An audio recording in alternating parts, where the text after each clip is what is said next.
اللہ الرحمن الرحیم وَاتْلُ عَلَيْهِمْ نَبَأَ الَّذِي آتَيْنَاهُ آيَاتِنَا فَانْسَلَخَ مِنْهَا فَأَتْبَعَهُ الشَّيْطَانُ فَكَانَ مِنَ الْغَاوِينَ وَلَوْ شِئْنَا لَرَفَعْنَاهُ بِهَا وَلَكِنَّهُ أَخْلَدَ إِلَى الْأَرْضِ وَاتَّبَعَ هَوَاهُ فَمَثَلُهُ كَمَثَلِ الْكَلْبِ إِن تَحْمِلْ عَلَيْهِ يَلْهَثْ أَوْ تَتْرُكْهُ يَلْهَثْ ذَلِكَ مَثَلُ الْقَوْمِ الَّذِينَ كَذَّبُوا بِآيَاتِنَا فَاقْصُصِ الْقَصَصَ لَعَلَّهُمْ يَتَفَكَّرُونَ۔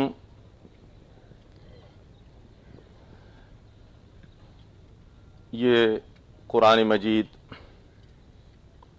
9ویں پارے سورۃ الاعراف کی 2 آیات ہیں۔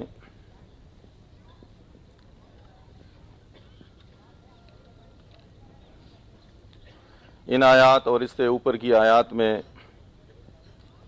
اللہ نے گزرے ہوئے وقت کے ایک عالم کا ذکر کیا ہے۔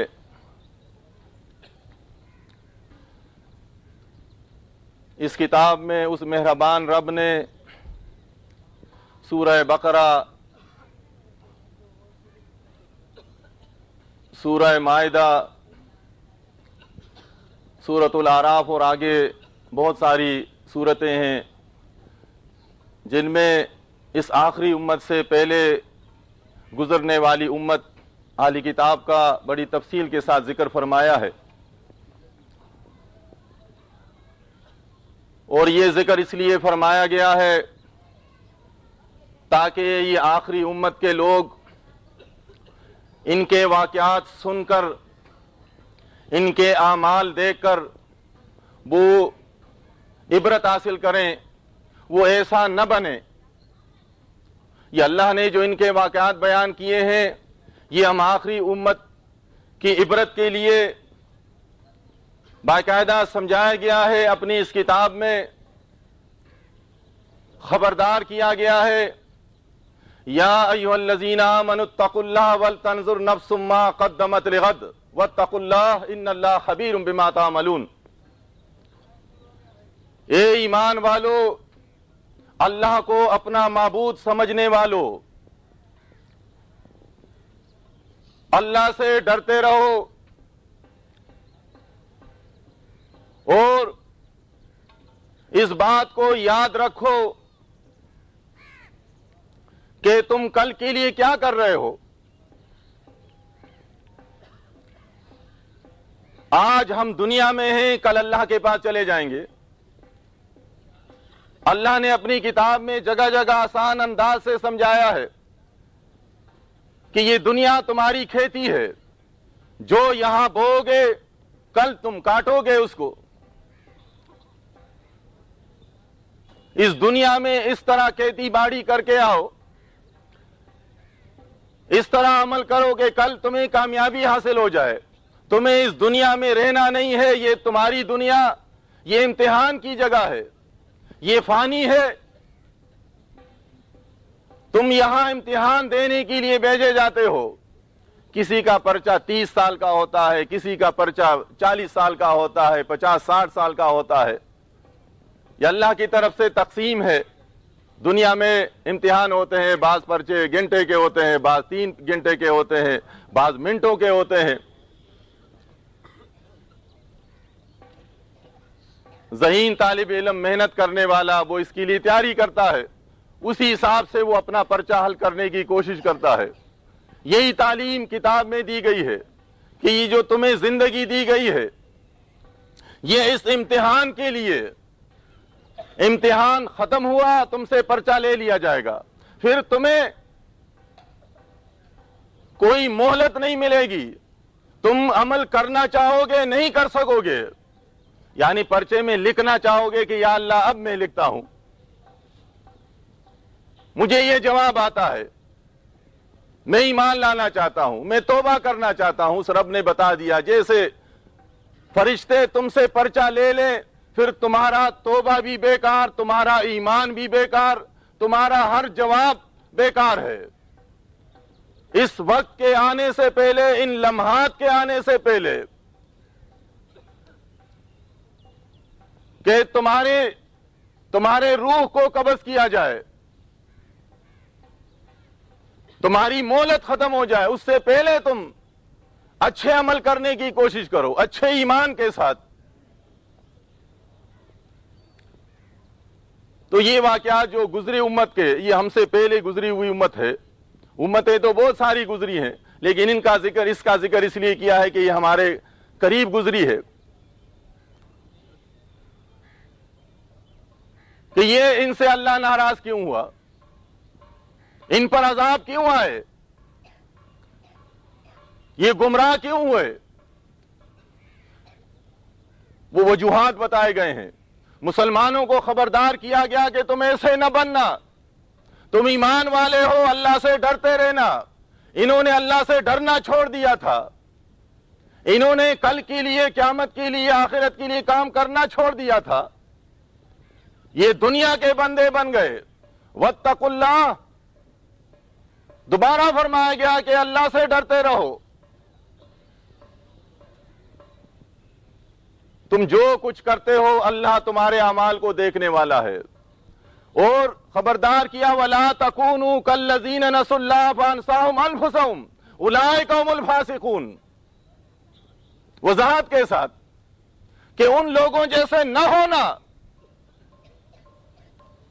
جن کے پاس کتاب تھی،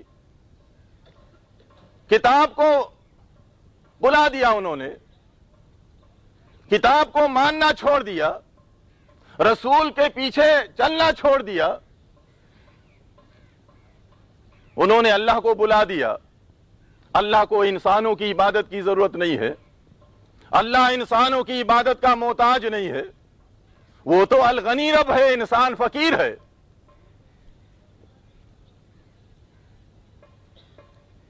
وہ دیکھنا چاہتا ہے کہ یہ ڈرتا ہے، مانتا ہے اللہ کو، یا صرف زبان سے ادا کرتا ہے کہ جی اللہ کا بڑا کرم ہے، اللہ کا بڑا احسان ہے، اللہ میرا رب ہے، میں اللہ کا بندہ ہوں۔ صرف زبانی کہتا ہے یا واقعی یہ شکر کے طور پر اللہ کے سامنے سجدے کرتا ہے، اللہ کی دیے ہوئے مال سے یہ اللہ کے نام صدقات دیتا ہے؟ وہ دیکھنا چاہتا ہے۔ تو خبردار کیا کہ ان لوگوں جیسے نہ ہونا جنہوں نے اللہ کو بلا دیا۔ اللہ کو بلانا یعنی اللہ کے احکامات نہ ماننا۔ جو اعمال ان کے تھے پہلی امت والوں کے، ان کا یہاں یہ نقشہ کھینچا گیا ہے اس سورہ اعراف میں، جو آیات میں نے تلاوت کی تھی، ان سے اوپر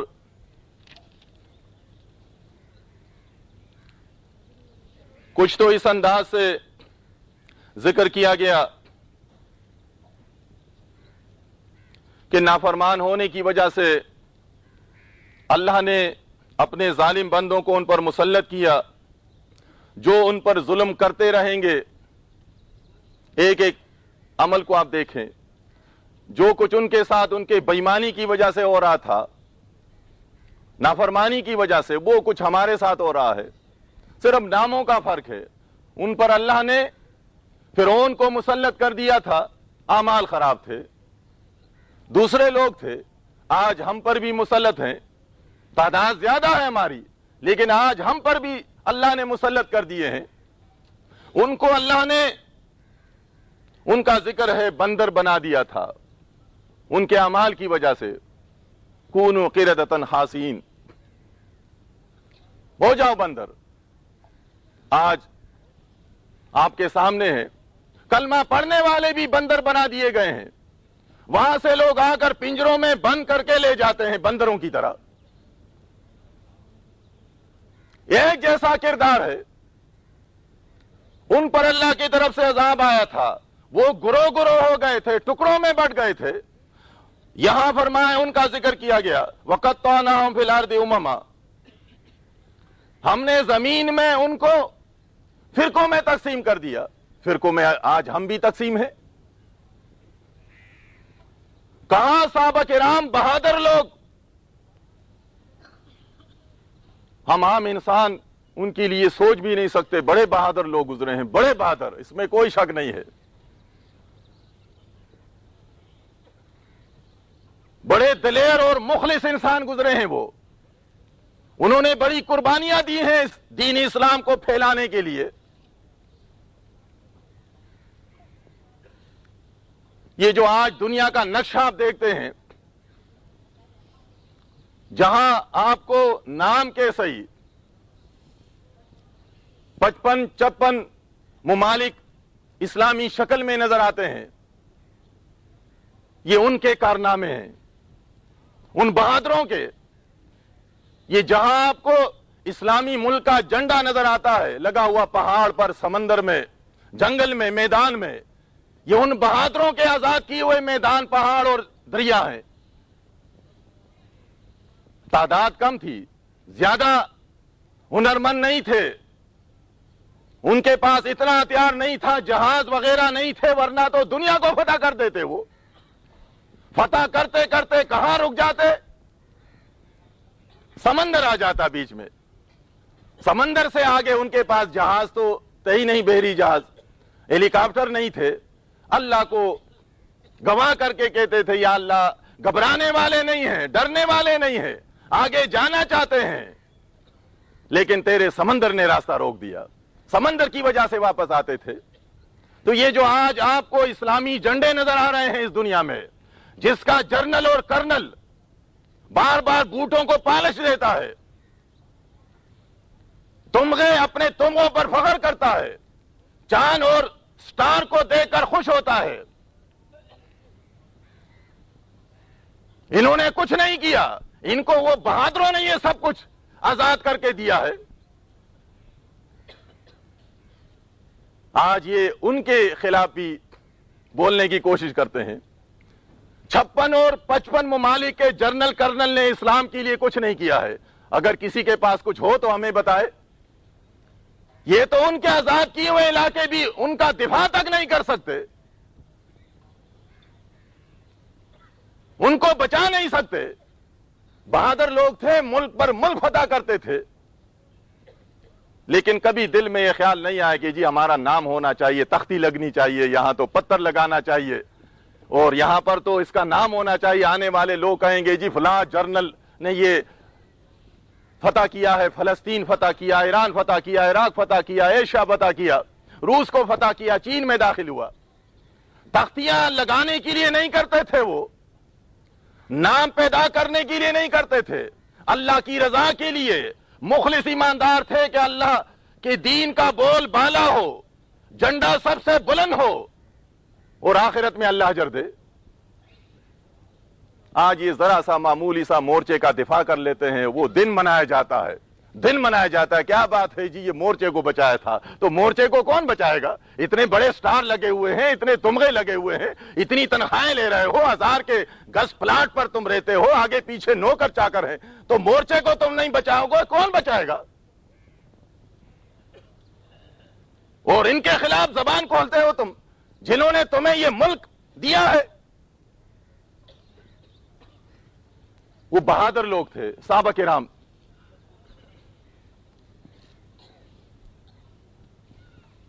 انہوں نے اسلام کے لیے کام کیا. آج یہ اہلی کتاب کے نقش قدم پر چلنے والے یہ بھی کہتے ہیں کہ ہم دین کی خدمت کرتے ہیں. ایک تو حکمرانی ملا ہوتے ہیں، ایک مذہبی ملا. مذہبی ملا ان کا بھی ذکر ہے اور ان حکومت اقتدار والوں کا بھی ذکر ہے. دونوں اسی طرح ہے. دونوں مذہبی ملا آپ دیکھیں جی دین کی خدمت کر رہے ہیں. کیا خدمت کرتے ہو تم؟ بتاؤ تو صحیح، ہمیں بھی بتاؤ کیا خدمت کی ہے تم نے؟ ہر جگہ مسلمان کو مار پڑ رہی ہے، مسلمان کے عقائد خراب ہیں، اسلامی ممالک میں مزارات بنے ہوئے ہیں، تصویروں کی پوجا پاٹ ہو رہی ہے، اور فرقوں میں تقسیم ہو گئے. فرقے کس نے بنائے؟ فرقے یہودیوں نے نہیں بنائے، عیسائیوں نے نہیں بنائے، فرقے بنانے والے بھی یہ ہیں. مسلمانوں کو تقسیم کر دیا. تقسیم کرنے والوں کو ناسمجھ لوگوں نے سروں پر بٹھا دیا. یہ اس فرقے کا بانی ہے، یہ اس فرقے کا بانی ہے، یہ بریلوی فرقے کا بانی ہے، یہ دیوبند فرقے کا بانی ہے، یہ اہل حدیث فرقے کا بانی ہے، یہ شیعہ فرقے کا بانی ہے، سروں پر بٹھا کر نعرے لگاتے ہیں، بلے بلے کہتے ہیں۔ ان کو تو ڈنڈے مارنے چاہیے۔ مسلمانوں کے دین کو نقصان پہنچایا انہوں نے، مسلمانوں کو ٹکڑا ٹکڑا کیا، یہ تو اللہ کا عذاب ہے۔ ان کی تعریفیں تم کرتے ہو، کہاں صحابہ کرام، اللہ کے سچے رسول، آپ پر ہزاروں رحمتیں ہوں، مسالک اور فرقوں سے ڈھونڈ ڈھونڈ کر تبلیغ کر کر کے اسلام میں لاتے تھے۔ فرقوں کو چھوڑ دو، مسالک کو چھوڑ دو، اسلام میں داخل ہو جاؤ۔ کہاں وہ لوگ اور کہاں پر یہ اسلام سے نکال نکال کر فرقوں میں لے جانے والے کہتے جی دین کی خدمت کر رہی ہے، یہ صفائے صحابہ ہے اور یہ اولیاء کے ماننے والے ہیں۔ کیسے صفائی ہو تم؟ وہ تو لوگوں کو اسلام میں لاتے تھے، تم اسلام سے نکال کر فرقوں میں لے جاتے ہو، الٹ جا رہے ہو تم۔ وہ مزار کو ڈھانے والے، تصویروں کو مٹانے والے، بتوں کو توڑنے والے، تم مزارات آباد کرنے والے، مزارات پر گنبد بنانے والے، کتنا بڑا فرق ہے۔ تصویریں لٹکانے والے، تصویریں بنانے والے، صرف بت نہیں بناتے یہ، کیونکہ بت کو عام آدمی بھی سمجھتا ہے کہ جی اگر بت ہم بنائیں گے تو کہے گا جی ہندو ہو گیا۔ ان کے خیال میں یہ ہندو جو ہے کافر ہے، باقی قبر کے سامنے جھکنے والا، زندہ پیر اور مردہ پیر کے سامنے جھکنے والا یہ ہندو نہیں ہوتا۔ بت چاہے کھڑا ہو چاہے پڑا ہو، بت بت ہوتا ہے، قبر بھی بت ہے۔ یہ ہماری بات نہیں ہے، سونے رسول کی بات ہے صلی اللہ علیہ وسلم۔ اللہم لا تجعل قبری وثنا یعبد، لکھی ہوئی بات ہے، اے اللہ میری قبر کو بت نہ بنانا۔ کیوں فرمایا؟ اپنے سے پہلے لوگوں کو دیکھا تھا کہ انہوں نے قبروں کو بت بنا دیا تھا۔ تو ہمارے ہاں یہ سمجھا جاتا ہے کہ جو ہندو کا بت ہے یہ تو جرم ہے اس کے سامنے جھکنا، باقی آپ چاہے ننگ دڑنگ ملنگ کے سامنے جھکیں یا تصویر کے سامنے جھکیں یا آپ قبر کے سامنے جھکیں، یہ بت پرستی نہیں ہے، یہ تو بڑے ثواب کا کام ہے۔ اور بعض تو کہتے جی پہنچے ہوئے ہیں یہ، جیسا انہوں نے وہاں دیکھ کر آئے ہیں۔ یہ اس ملک میں آپ دیکھیں افسوس ہوتا ہے، بڑے بڑے علماء موجود ہیں، گھروں میں تو نہیں رکھتے لیکن آپ نے دیکھا ہوگا ایوارڈ کی شکل میں ان کو بت ملتا ہے، لکھا پڑھا۔ یہ کہاں کا تعلیم یافتہ ہے؟ امریکہ یونیورسٹی سے، برطانیہ کی یونیورسٹی سے، پاکستان کی ساری یونیورسٹیوں کو اس نے کراس کر دیا ہے، پاس کر دیا ہے۔ اس کو ایوارڈ ملا ہے۔ ایوارڈ کیا ہے؟ ایوارڈ قرآن نہیں ہے، حدیث کی کتاب نہیں ہے، کوئی اخلاقی کتاب نہیں ہے، اس کو ننگ دڑنگ بت دیا گیا ہے، بت دیا جاتا ہے۔ اتنا خوش ہوتا ہے، دینے والا بھی تالی پیٹتا ہے، سارے دیکھنے والے بھی افسوس کہ کتنا خوش نصیب ہے، کتنا بڑا ایوارڈ اس کو ملا۔ وہ بھی گھر آ کر مبارکبادیاں لیتا ہے، سارے سامان کو ہٹا کر اپنے طاق پر اس کو رکھتا ہے تاکہ لوگ آئیں گے پوچھیں گے جی یہ آپ کو کس نے دیا، آپ تو بڑے آدمی ہیں۔ بت کو گھر میں رکھ دیا، یہ ایوارڈ ہے، شیشے میں رکھ دیا۔ انگریز نے بت بنایا، ہندو نے ننگ دڑنگ بت ہے، کتابوں کو ہٹا کر کتابوں کے بیچ میں اس کو کھڑا کر دیا، کہتا ہے میں مسلمان ہوں، میں نے کلمہ پڑھا ہے۔ یہ تو ہندو، یہ تو واجپائی، وہ بت پرست ہے، یہ تو مجھے انعام میں ملا ہے۔ اگر یہ ایماندار ہوتا، صحابہ کرام تو بڑے بہادر تھے، ایک عام مسلمان بھی ہوتا تو یہ وہاں محفل میں پہلے تو ایوارڈ لیتا نہیں، مسلمان کا عمل ہوتا ہے اللہ کے لیے اللہ سے ایوارڈ لیں گے، یہ تو امتحان ہے۔ ایوارڈ تو وہاں ملے گا ہر انسان کو اور مسلمان کو انعام ملے گا۔ اگر اس میں ذرا سمجھ ہوتی، کہتے بڑا لکھا پڑا ہے یہ، اس میں سمجھ ہوتی، حیا ہوتی تو اس کو اٹھا کر اس کے منہ پر مارتا کہ مجھے بت دیا ہے، مجھ سے مذاق کرتے ہو تم، اتنے لوگوں کے سامنے مجھے تم نے کیا دیا؟ میں مسلمان ہوں، اولیاء کا ماننے والا، انبیاء کا ماننے والا، قرآن ماننے والا، حدیث ماننے والا، مجھے اگر ایوارڈ دینا ہے تو تلوار دو، کلاشن کوف دو، پستول دو، تم نے یہ مجھے کیا سمجھا ہے؟ بڑے خوش ہوتے ہیں، یہ دیکھیں پورا دین تبدیل ہو گیا ہے۔ یہ وہ لوگ ہیں جو سوسائٹی کے اونچے لوگ ہیں، روشن خیال، روشنی میں گناہ کرنے والے، روشنی میں بدماشی کرنے والے،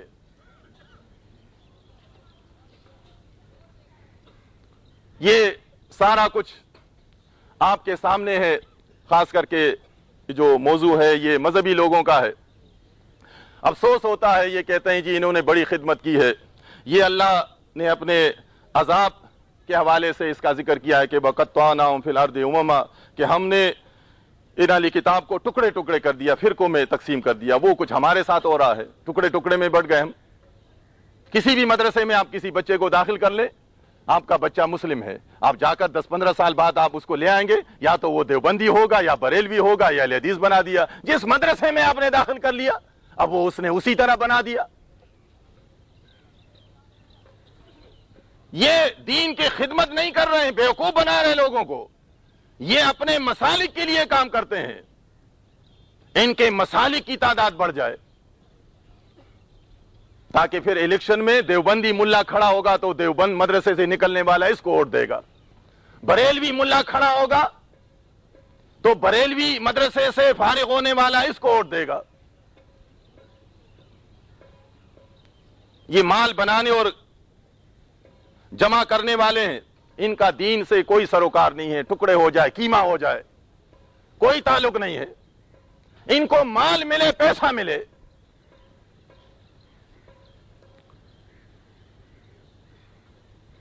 اس کے باوجود بھی، سب کچھ کھانے کے باوجود، یہ مولانا لکھتے ہیں، بعض بھائی ساتھی بھی کہتے ہیں جی اس میں کیا حرج ہے، یہ تو مولوی سے ہم نے پوچھا ہے کہ جی یہ تو اس کے معنی دوست کے ہوتے ہیں، اس کے معنی تو اچھے بنتے ہیں۔ یہ دوست تو اللہ مسلمانوں کا دوست ہے، مسلمانوں کا کارساز ہے، ولی ہے، وہ کھلاتا پلاتا ہے، بچاتا ہے، حفاظت کرتا ہے۔ جس کو تم مولانا کہتے ہو یہ تمہاری کیا خدمت کرتا ہے، کیا دیتا ہے تمہیں؟ اس نے تو یہ کاروبار بنایا ہے۔ نکاح میں بھی تمہارا دوست نہیں بنتا، تم سے پیسہ لیتا ہے۔ دیکھیں کتنے دور دور سے دوست آنے والے ہوتے ہیں، کبھی دوست سے مانگتا ہے کہ میں آپ کی شادی میں آیا ہوں، مجھے آپ پیسہ دیں۔ جو دوست ہوتا ہے، دوست کبھی دوست کی شادی میں پیسہ مانگتا ہے اس سے، وہ تو خرچ کرتا ہے۔ یہ دوست نہیں ہے، یہ کسی کا ہمدرد نہیں ہے، یہ مولانا بھی نہیں، یہ مال لانا ہے، مال لانا۔ یہ مال لانے والا ہے۔ نوح علیہ السلام نے قوم سے کہا تھا وَمَا أَسْأَلُكُمْ عَلَيْهِ مَالًا، نوح علیہ السلام نے قوم سے کہا تھا اے قوم والو، میں مال نہیں مانگتا تم سے۔ یہ مال مانگنے والے، نماز پڑھاؤ گے مال لانا، نکاح پڑھاؤ گے مال لانا، اذان دو گے مال لانا، ہم سے قرآن سیکھو گے مال لانا۔ یہ مال لانا ہے، یہ مولانا نہیں ہے۔ ورنہ مولانا تو دوست ہوتا ہے، کارساز ہوتا ہے، سارا کچھ ہو رہا ہے۔ دین کو ٹکڑے کیا اپنے دنیاوی مفاد کے لیے، ان کا ذکر کیا، لیکن ساتھ میں یہ بھی بتا دیا منہم الصالحون، منہم الصالحون ومنہم دون ذالک، کہ سارے اہل کتاب اس وقت بگڑے ہوئے نہیں تھے، ان میں کچھ اچھے لوگ بھی تھے۔ خاص کر کے ان کا ذکر آتا ہے عبداللہ بن سلام رضی اللہ عنہ کا، بڑے پرہیزگار بندے تھے اللہ کے۔ ان کا ذکر کیا کہ ان میں اچھے لوگ بھی ہوتے ہیں، اور ان اچھوں کا ذکر کیا گیا ہے کہ کس طرح اچھے تھے، اللہ سے ڈرنے والے۔ وَإِنَّ مِنْ أَهْلِ الْكِتَابِ لَمَنْ يُؤْمِنُ بِاللَّهِ، ان اہل کتاب میں اچھے لوگ ہیں جو اللہ پر ایمان رکھتے ہیں۔ وَمَا أُنزِلَ إِلَيْكُمْ وَمَا أُنزِلَ إِلَيْهِمْ، جو تم پر نازل ہوا ہے اس پر بھی ان کا ایمان ہے، اور جو کچھ ان پر نازل ہوا تھا تورات انجیل ان پر بھی ان کا ایمان تھا۔ کیوں؟ وہ نیک لوگ تھے، صالح تھے، اللہ پر ایمان رکھنے والے۔ ان کی نشانی کیا تھی؟ لا یشترون بآیات اللہ، لا یشترون بآیات اللہ ثمنا قلیلا، نہیں لیتے تھے، وہ صالح لوگ تھے۔ ان کی صفات بیان کی گئی ہے۔ آج انہوں نے جو قدم اٹھایا اسی پر انہوں نے رکھا ہے، کہتے اللہ ہماری مدد کرے گا، اسرائیل کو غرق کر دے گا، انگریز کمزور ہو جائیں گے، اور یہ اقتدار ہمارے قبضے میں آ جائے گا، اقتدار آئے گا، ایک محلے کی زکوٰۃ کمیٹی کا چیئرمین ہوتا ہے، کتنا کھاتا ہے وہ، اگر یہ سارا اقتدار ان کو مل جائے مولویوں کو، آپ دیکھتے ہیں کہ آج ان کو اقتدار میں حصہ ملا ہے، ووٹ لیا تھا لوگوں سے قرآن حدیث کے لیے، قرآن پر لوگوں جلسے میں اٹھا کر کہتے تھے قرآن کو ووٹ دو، قرآن کو ووٹ دو، قرآن کو لوگوں نے دے دیا، 4 سال ہو گئے، قرآن کی بات انہوں نے کی ہے، خواتین کے ساتھ بیٹھے ہوئے ہیں اسمبلی میں، دعا سلام ہو رہی ہے، تعلقات بڑھ گئے خواتین بیگمات کے ساتھ ان کے، ان سے اپنے کام نکلوا رہے ہیں، کیونکہ کچھ بیگمات تو مستقل اقتدار والوں کی بیگمات ہیں، اور لیا تھا ووٹ انہوں نے اقتدار قرآن حدیث پر، آخر میں ان کو معلوم ہے کہ اب تو جانا ہے، جانے والے ہیں، تو اب تیزی کے ساتھ کوئی نالی بنا رہا ہے، کوئی کمبا لگا رہا ہے، لیا تھا قرآن کے لیے اور اب بنا رہے ہیں نالی، کمبا لگا رہے ہیں، تاکہ یہ اب آئیں گے تو ان سے کہیں گے جی دیکھیں ہم نے یہ آپ کی گلی پکی کر دی، آپ کے گلی میں نل کا لگا دیا، کوئی پوچھنے والا نہیں کہ مولوی صاحب آپ نے تو قرآن حدیث کا وعدہ ہم سے کیا تھا، وہ قرآن حدیث کہاں گیا؟ یہ تو دوسرے لوگ بھی نالیاں بناتے ہیں، گلیاں بناتے ہیں، پکا کرتے ہیں، کتنا بڑا فراڈ کیا تم نے ہمارے ساتھ، لوگ سوچتے تو نہیں، ان کا دشمن تو وہ ہوتا ہے جو ان کو سچ بتاتا ہے، وہ ان کا دشمن ہوتا ہے، ان سے ناراض ہوتے ہیں کہ جی آپ ایسی باتیں کیوں کرتے ہیں۔ تو یہ اللہ تعالیٰ نے یہ جو واقعات بیان کیے ہیں اور خاص کر کے اپنے رسول سے فرمایا کہ آپ ان کے سامنے بیان کریں، وَاتْلُ عَلَيْهِمْ، ان لوگوں کے سامنے تاکہ حجت ہو، پھر بھی دیکھیں مہربان رب نے ان کو نہیں چھوڑا، اللہ کے رسول آخری رسول کے زمانے میں بھی، کہ آپ ان کو ڈرائیں، یہ واقعہ بیان کریں۔ اس وقت صحابہ کرام دین پر پیسے نہیں لیتے تھے، مسلمان پیسے نہیں لیتے تھے، وہی لوگ لینے والے تھے، ان کے علماء بک رہے تھے، ان کے علماء جو تھے وہ دنیا دار بن گئے تھے، تو ان کے سامنے یہ واقعہ بیان کیا گیا، وَاتْلُ عَلَيْهِمْ نَبَأَ الَّذِي آتَيْنَاهُ آيَاتِنَا، کہ ان کے سامنے آپ یہ خبر سنا دیں، تلاوت کریں اس شخص کا جس کو ہم نے اپنی آیات کا علم دیا تھا، بڑے عالم تھے، بہت کچھ جاننے والے تھے، فَانْسَلَخَ مِنْهَا، وہ اس سے اپنے رب کو راضی کر سکتے تھے، لیکن انہوں نے ان پر عمل کرنا، ان آیات کو ماننا چھوڑ دیا، اس سے نکل گئے۔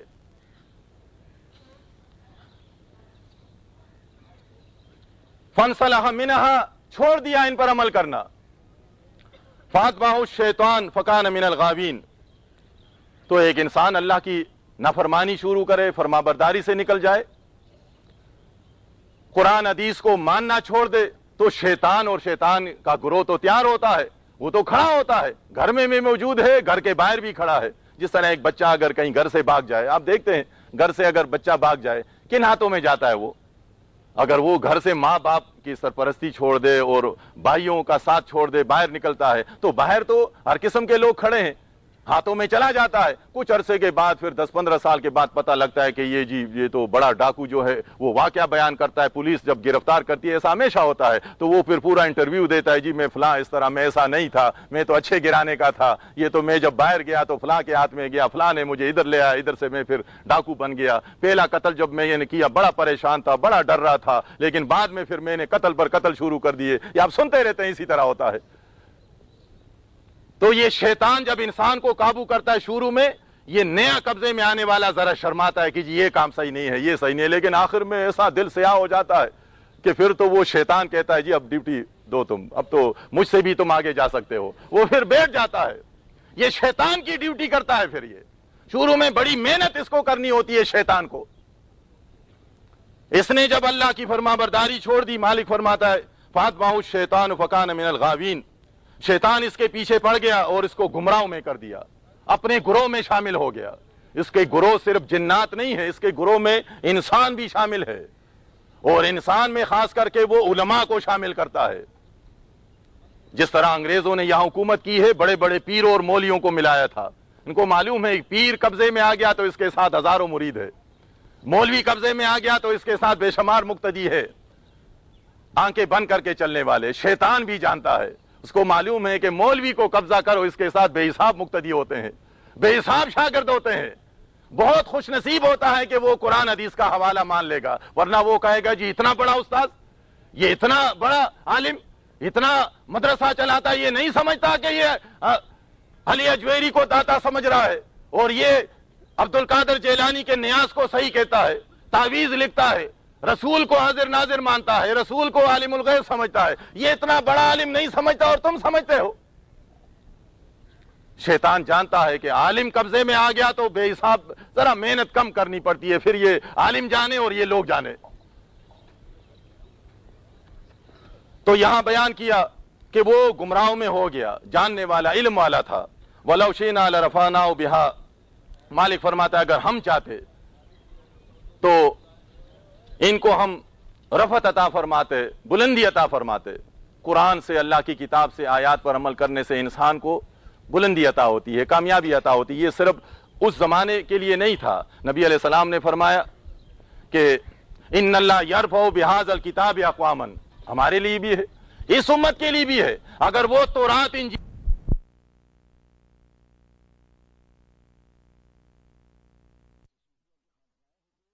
پر عمل کریں گے ہمیں بھی بلندی عطا ہوگی، کامیابی ملے گی ہمیں۔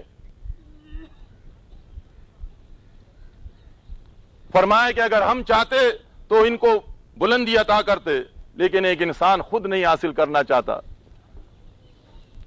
خود وہ اللہ سے ڈرتا نہیں، اللہ سے مدد نہیں مانگتا اور دنیا کے پیچھے دوڑتا ہے، تو اللہ تعالیٰ بھی دنیا کے حوالے کر دیتا ہے، شیطان اس پر قابض ہو جاتا ہے، شیطان اس پر مسلط ہو جاتا ہے، جس طرح اس پر ہوا۔ وَلَكِنَّهُ أَخْلَدَ إِلَى الْأَرْضِ، تو یہ دنیا کی طرف جھک گیا، دنیا کا ہو گیا، وَاتَّبَعَ هَوَاهُ، اور اپنے نفس کا پیروکار بنا، فَمَثَلُهُ كَمَثَلِ الْكَلْبِ، اس کی مثال ایسی اللہ نے مثال بیان کی ہے کہ اس کی مثال کتے کی سی ہو گئی۔ دیکھیں سخت مثال ہے، بعض ہم سے ہمارے دوست یہ شکوہ کرتے ہیں، جی آپ اتنی سخت باتیں کرتے ہیں، دین میں اتنی سختی نہیں ہے، آپ ذرا نرم بات کریں۔ دیکھیں قرآن یہ پڑھتے نہیں ہیں، قرآن میں اس زبردست رب نے مہربان ہے، سب سے محبت کرتا ہے، الرحمن ہے، الرحیم ہے، مشرک کے لیے بھی ہے، کافر کے لیے بھی ہے، اہل کتاب کے لیے بھی ہے، سب کے لیے ہے دنیا میں۔ وہ مثال دیتا ہے کہ اس کی مثال کتے کی سی ہو گئی۔ کتا حریص جانور ہے، حریص مخلوق ہے یہ، اور کہیں پر گدھے کی بات آئی ہے، گدھا لاپرواہ، بے پرواہ، آخرت کی پرواہ نہیں کرتا۔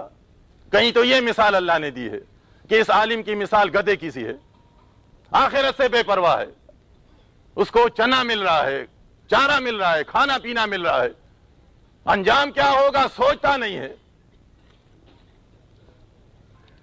ان تحمل علیہ یلحس، ان پر سختی کریں تو بھی زبان باہر ہے، او تترکہ یلحس، اور اگر آپ چھوڑ دیں اس طرح تو بھی وہی حالت ہے اس کی، آپ کو اس کو زیادہ کھلائے پلائے تو بھی وہی حال ہے، پھر بھی زبان باہر ہے، اور اگر آپ اس کو بھوکا رکھیں تو بھی زبان باہر ہے، ہر حال میں۔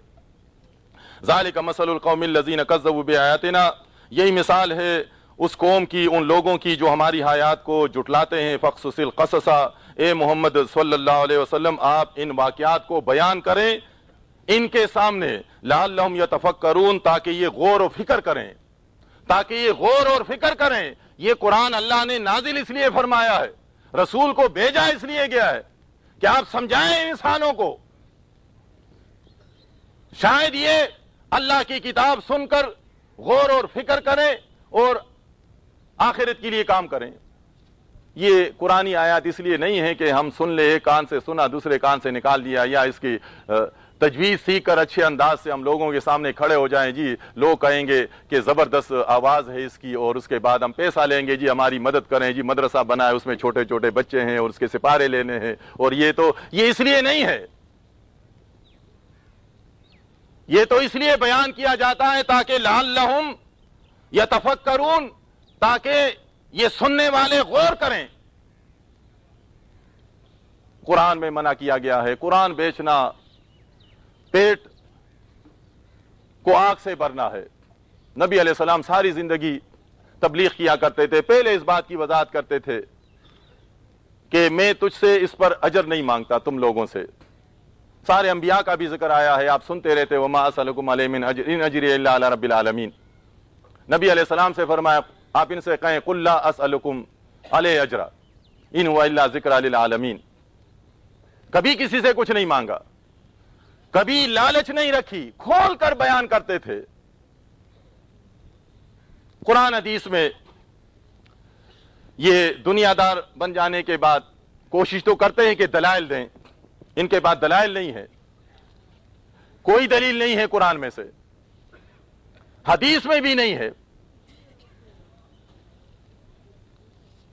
ایک حدیث ہر مفتی جب بھی کتاب لکھتا ہے اس کا حوالہ دیتا ہے۔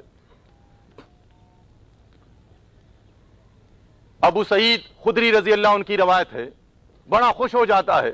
ایک عبداللہ بن عباس رضی اللہ عنہما کی روایت ہے کہ دیکھیں جی اس واقعے میں تو باقاعدہ نبی علیہ السلام نے فرمایا، یہ واقعہ جو ہوا تھا کہ ان حق ما خستم علیہ اجرا کتاب اللہ، کہ قرآن پر لینا تو زیادہ حق کی بات ہے۔ بڑے خوش ہیں جی ہمیں مل گئی، دلیل مل گئی۔ حالانکہ یہ پورا واقعہ بیان ہوا ہے ابو سعید خدری رضی اللہ عنہ۔ ایک صحابی کہتے ہیں عقبہ بن عامر رضی اللہ عنہ، نبی علیہ السلام ان کو بھیجا کرتے تھے تبلیغ کے لیے صحابہ کرام کو۔ وہ کہتے ہیں، بخاری مسلم کی روایت ہے کہ یا رسول اللہ آپ ہمیں بھیج دیتے ہیں تو بعض قبائل ایسے ہوتے ہیں کہ وہ ہم سے لڑتے ہیں، وہاں پر ہماری میزبانی نہیں کرتے اور ہمیں کھانے کے لیے نہیں دیتے۔ ظاہر ہے کون دیتا ہے؟ آپ مشرک کے علاقے میں جائیں گے، آپ ان کے پیر بابا کے نواسوں کے پاس، عبد القادر جیلانی کے نواسوں اور پوتوں کے پاس جائیں گے، ان سے کہیں گے جی عبد القادر جیلانی غوث الاعظم نہیں ہے، ان سے نہ مانگو۔ اور آپ مولوی اور پیروں کے علاقے میں جائیں گے، جی 11ویں حرام ہے، تعویذ شرک ہے، تو وہ آپ کو کیسے کھانا کھلائیں گے؟ وہ تو آپ کے دشمن ہو جائیں گے، ان کا تو بس چلے آپ کو سنسار کرے وہ۔ تو وہ جب اس طرح تبلیغ کے لیے جاتے تھے تو وہ مخالف ہو جاتے تھے، تو ان کے لیے پریشانی کا باعث بنتا یہ۔ انہوں نے یہ شکایت کی، نبی علیہ السلام نے فرمایا کہ آپ ان سے اپنا حق ضیافت لیا کریں۔ یہ واقعہ جو آتا ہے یہ بالکل اسی طرح ہے۔ وہ گروہ بھی آتا ہے صحابہ کرام کا، پورا واقعہ تفصیل کے ساتھ بیان کرتے ہیں کہ یا رسول اللہ صلی اللہ علیہ وسلم،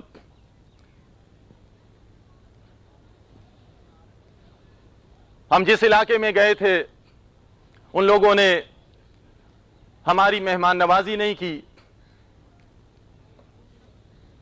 ہمارا خیال نہیں کیا، اور پھر اسی علاقے میں اس کے رہنے والوں کے سردار کو بچھو نے ڈسا، سانپ نے ڈسا۔ تو وہ یہ بات تو جانتے تھے کہ شریف لوگ ہیں، ہم نے گالیاں کتنی دی، برا بلا کا، دھکے دیے۔ آج آپ توحید بیان کریں گے، علاقوں میں جائیں گے تو دھکے بھی پڑتے ہیں اور گالیاں بھی آپ کو سننی پڑیں گی، یہ تو ہوتا ہے۔ لیکن توحید بیان کرنے والے، دین بیان کرنے والوں کو یہ بتایا گیا ہے وَتَوَاصَوْا بِالْحَقِّ وَتَوَاصَوْا بِالصَّبْرِ، ان کو الجھنا نہیں ہے۔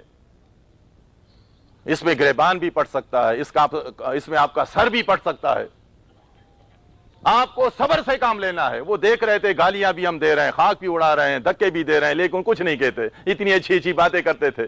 جب وہ سانپ نے ڈسا تو ان میں سے وہ سوچنے لگے کہ جی ہو سکتا ہے شاید یہ اچھے لوگوں کو ہم نے مارا پیٹا، کتنے شریف لوگ تھے، اور ظاہر قرآن بیان کرتے تھے۔ تو وہ آئے کہ جی آپ ہمارے سردار کو سانپ نے ڈسا، آپ میں ہے کوئی دم ڈالنے والا، منتر کرنے والا؟ تو صحابہ کرام نے جو واقعہ نبی علیہ السلام کے سامنے سنایا، انہوں نے، وہ کہتے ہیں کہ ہم نے ان سے کہا کہ آپ وہ لوگ ہیں، ہمیں آپ نے دعوت نہیں دی، آپ نے ہمیں ہماری مہمان نوازی نہیں کی۔ یہ تو علاقے کا رواج ہے کہ لوگ مہمان نوازی کرتے ہیں۔ دیکھیں انہوں نے تبلیغ پر نہیں مانگا تھا، قرآن بیان کرنے پر نہیں مانگا تھا۔ اب یہ الگ معاملہ ہے، اب یہ وہ سمجھ گئے کہ یہ ہمارے محتاج ہو گئے ہیں۔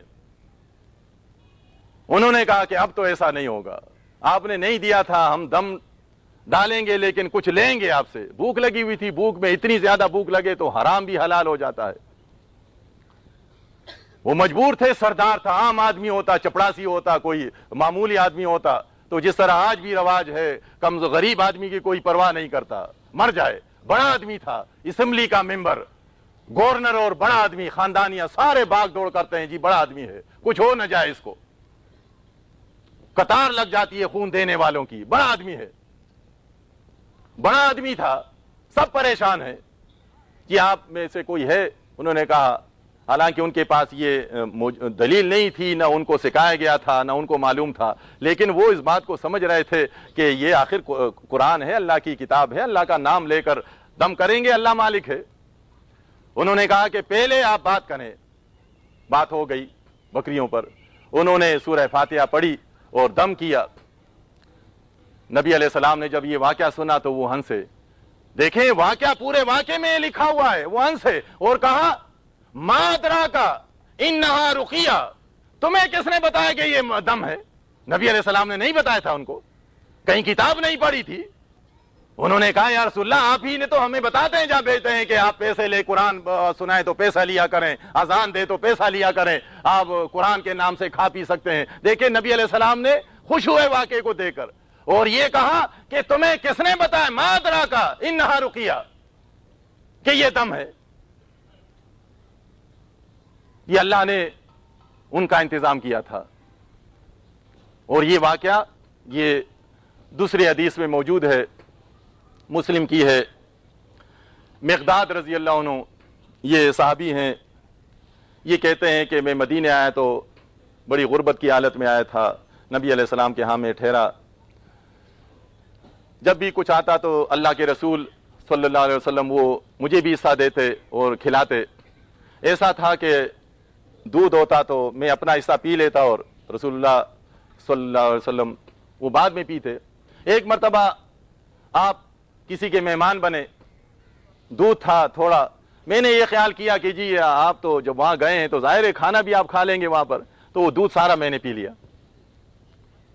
مسلم کی روایت ہے یہ، اکرام الضیف۔ تو اللہ کے رسول صلی اللہ علیہ وسلم وہ جب آئے تو مقداد رضی اللہ عنہ کہتے ہیں کہ مجھ سے کہا کہ آپ نے دودھ پی لیا؟ میں نے کہا کہ میں نے پی لیا۔ اور یہ روایت کرتے ہیں کہ پینے کے بعد مجھے خیال آیا کہ اگر اللہ کے رسول نے دودھ مانگا تو میں کہاں سے دوں گا، پریشان ہوں، بہت زیادہ پریشان ہوں، ادھر ادھر بھاگ رہا ہوں، یہاں تک کہ میں نے یہ سوچا کہ ایک بکری کو ذبح کر لوں، 2-3 بکریاں تھیں، ان میں سے ایک کو ذبح کر لوں تو گوشت کھا لیں گے نبی علیہ السلام، دودھ تو نہیں ہے۔ اس پریشانی میں کیا دیکھتا ہوں کہ جو بکریاں تھیں ان کے تن دودھ سے بھر گئے، میں دودھ نکل آیا، میں نے ان سے دودھ نکالا، گلاس میں رکھا۔ اللہ کے رسول جب آئے تو ان کو میں نے دودھ دے دیا، انہوں نے مجھ سے کہا کہ آپ پی لیں، میں نے پی لیا۔ فرمایا اور پی لیں آپ، میں نے اور پیا۔ فرمایا اور پی لیں، میں نے اور پیا۔ پینے کے بعد اس میں پھر بھی دودھ ہے، تو پھر نبی صلی اللہ علیہ وسلم کو میں نے دیا، آپ نے بھی پیا۔ یہ پینے کے ساتھ مجھے ہنسی آئی بے ساختہ، اور ہنسی کی وجہ سے بری حالت میری ہو رہی تھی۔ اللہ کے رسول نے فرمایا کیا ہو گیا تمہیں مقداد رضی اللہ عنہ، کیا ہو گیا؟ ایک تو دیکھے اس سے نکلتا ہے کہ آپ عالم الغیب نہیں تھے، ورنہ یہ سب کچھ معلوم ہوتا کہ مقداد مجھے سب کچھ معلوم ہے جو کچھ تم نے کیا ہے، مسلم کی روایت ہے یہ۔ عالم الغیب نہیں تھے، اب کون بتائے گا؟ صحابی۔ کیا ہوا؟ تو انہوں نے پھر پورا واقعہ بیان کیا۔ مقداد رضی اللہ عنہ کہتے میں نے بیان کیا کہ اس طرح ہوا تھا، میں نے دودھ پی لیا تھا، بڑا پریشان تھا، اور پھر یہ جو ان کے تنوں میں دودھ آیا تو میں نے پلایا اور دودھ زیادہ ہو رہا تھا، زیادہ ہو رہا تھا۔ تو نبی علیہ السلام نے کیا فرمایا؟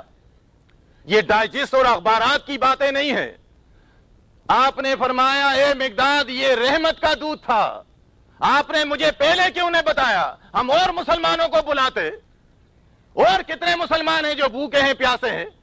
اس وہاں پیر نہیں رہتے تھے، مولوی نہیں رہتے تھے، کھانے پینے والے، کھانا کم ہوتا تھا، آپ نے پہلے کیوں نہیں بتایا؟ یہ تو رحمت کا دودھ تھا، ہم اوروں کو بلاتے اور بھی پی لیتے اس میں۔ تو یہ جو کھانا یہاں ملا ابو سعید رضی اللہ عنہ، تو نبی علیہ السلام اس لیے تو مسکرائے، اس میں مسکرانے کی کیا بات ہے؟ خوش ہوئے کہ یہ اللہ نے ان کو کھلایا ہے، پلایا ہے تمہارے پاس کوئی حصہ؟ میرا بھی حصہ نکال لو۔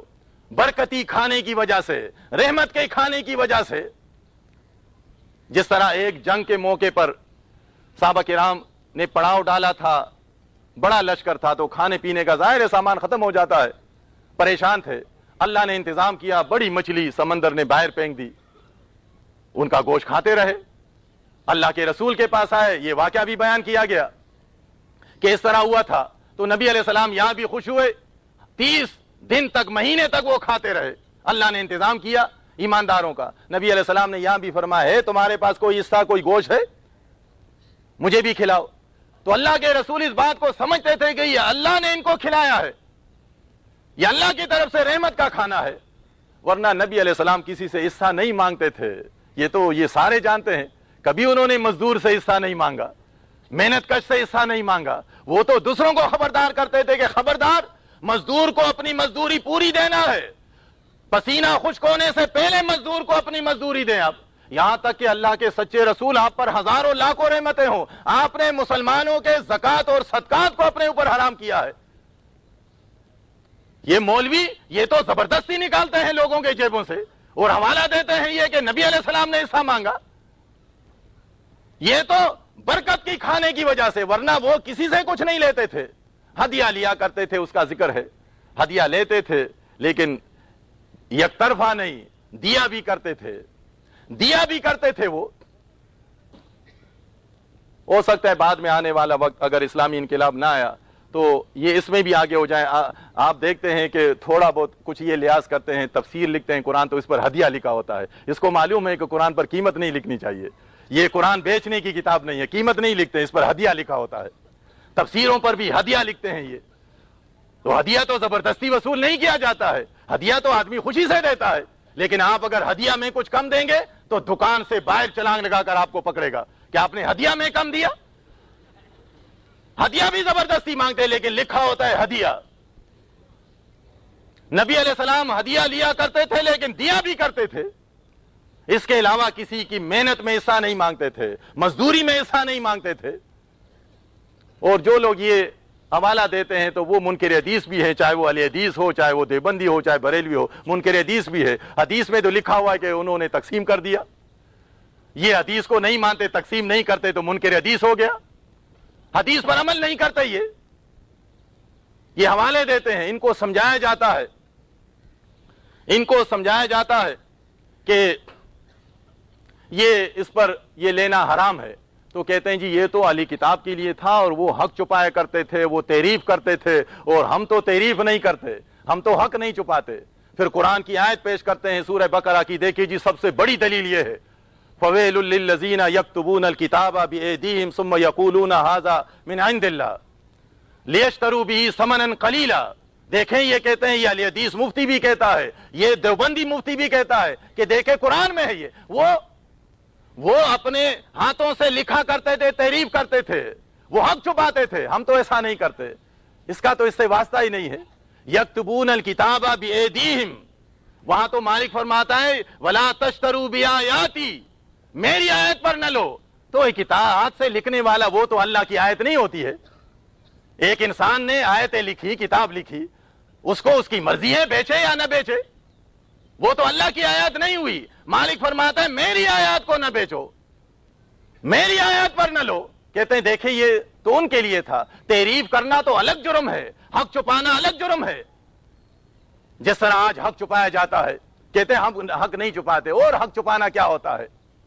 بعض جو اس سے پہلے بھی میں نے وضاحت کی، بعض ہمارے نئے بھائی آتے ہیں کہتے ہیں جی آپ جو ہے صرف یہ باتیں کرتے ہیں، انہوں نے بڑی خدمت کی ہیں، دیکھیں کتابیں لکھی ہیں، سب کچھ لکھا ہے۔ ہم کہتے ہیں اس میں کوئی شک نہیں، ان کو یہ جو خدمت، جن کو آپ خدمت سمجھتے، خدمت نہیں ہے، یہ اپنے لیے سب کچھ کرتے ہیں۔ خدمت اگر یہ کرتے، کتنے تفاسیر ہیں آج دنیا میں، پاکستان میں لے لیں آپ، کتنی کتابیں لکھی ہوئی ہیں، کتنے مدارس چل رہے ہیں۔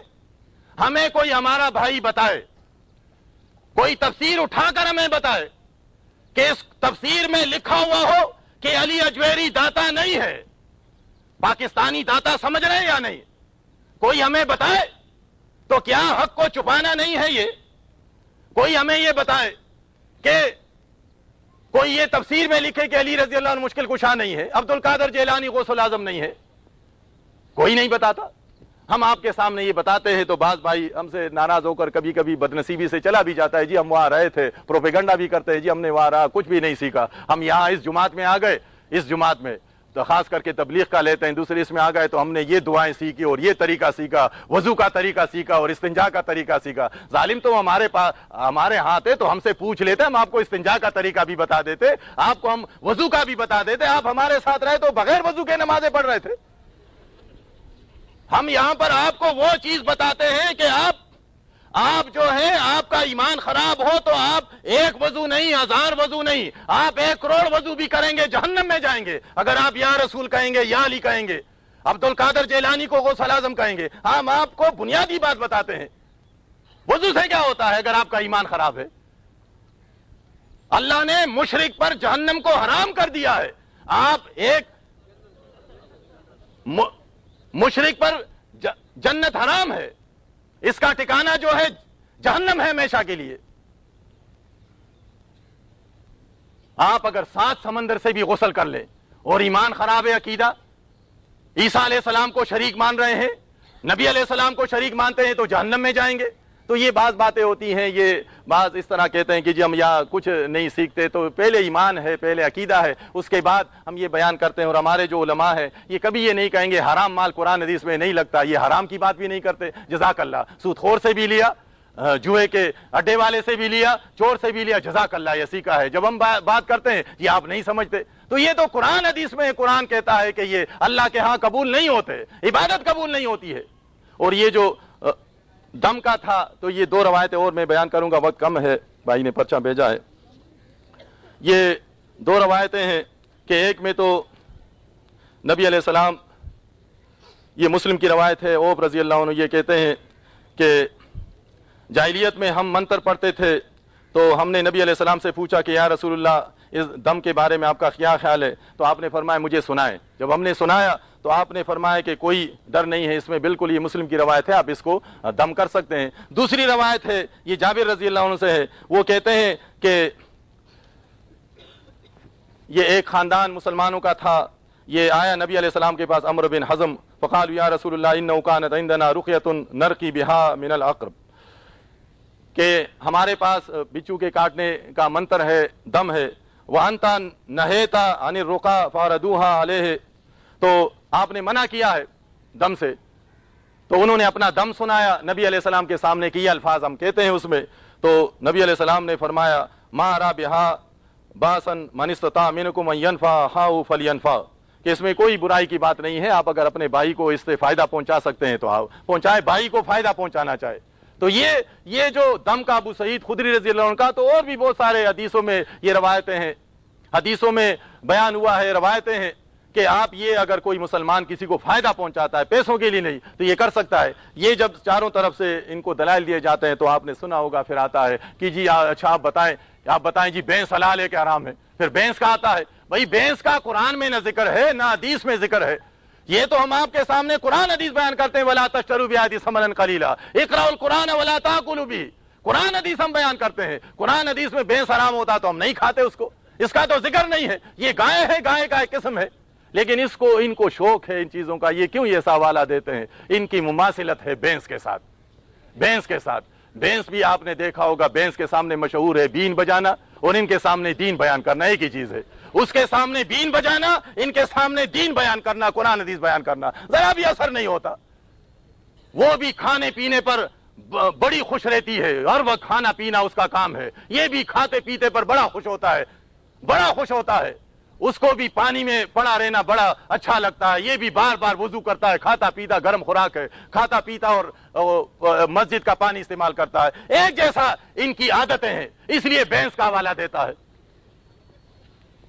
اللہ نے اپنی کتاب میں فرمایا میں اپنی تقریر ختم کر رہا ہوں اللہ نے اپنی کتاب میں فرمایا کہ اللہ تعالیٰ جس کو ہدایت دینا چاہتا ہے من یرید اللہ ان یہدیہ یشرح صدرہ للاسلام جس کو اللہ تعالیٰ ہدایت دینا چاہے تو اللہ تعالیٰ اس کے سینے کو کھول دیتا ہے. مومن اللہ سے ڈرنے والے کا سینہ کھلا ہوتا ہے پیٹ چھوٹا ہوتا ہے سینہ بڑا ہوتا ہے اور جو اللہ سے نہیں ڈرتا اس کا سینہ چھوٹا ہو جاتا ہے پیٹ بڑا ہو جاتا ہے. تو پھر اس کے بعد پھر وہ آپ اس کو سمجھائیں گے کبھی نہیں سمجھتا. معدہ تو سمجھنے کی جگہ ہے نہیں انسان دل سے سمجھتا ہے دماغ سے سمجھتا ہے. معدہ بڑھ جاتا ہے تو آپ سمجھائیں کتنا ہی سمجھائیں نہیں سمجھتے علی کتاب مولیوں کی طرح. تو یہ انہوں نے آج اپنا دین جو ہے وہ اپنے معدے میں بند کر دیا ہے پیٹ میں بند کر دیا آج. اس لیے قرآن حدیث کا اثر ان پر نہیں ہوتا ہے چاہے ان کو آپ کتنا ہی ڈرائے علی کتاب کے واقعات بیان کریں یہ ماننے والے نہیں ہیں. اپنے عظیم مہربان رب سے آخر میں یہ دعا ہے کہ اللہ تعالی ہمیں اچھا مسلمان بنائے ہمیں نبی صلی اللہ علیہ وسلم کی سنت پر عمل کرنے والا اور صحابہ کرام جیسا دین اسلام کے لیے قربانی دینے والا بنائے. قولوا قولی ھذا استغفر لکم ولسائر المؤمنین.